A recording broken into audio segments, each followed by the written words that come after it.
Good day guys, so another day, another vlog tayo dito sa ating KTM Adventure 390. Magre-replace tayo ng left signal light dito. Ayan, tinanggal ko na. Ito yung ating replacement signal light na ipapalit. Ayan, madali lang naman to, napaka basic lang. Tinanggal ko lang itong rear fender para ma-access natin to dyan. So balikan ko kayo guys after ko makabit.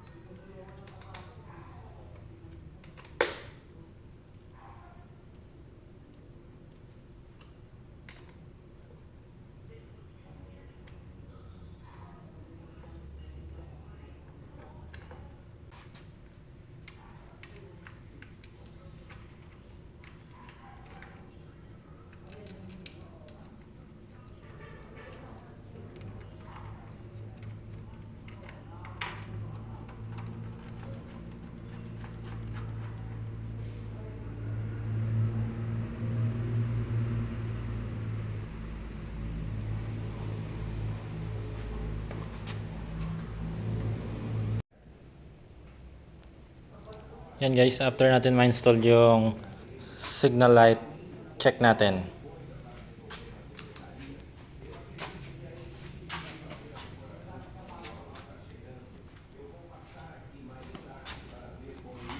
Okay guys, working.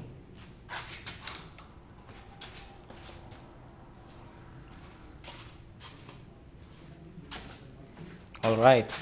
So hanggang dito na lang guys ang ating video. So hope nag-enjoy kayo dito sa ating tutorial ng pag-install ng signal light. Okay, bye guys.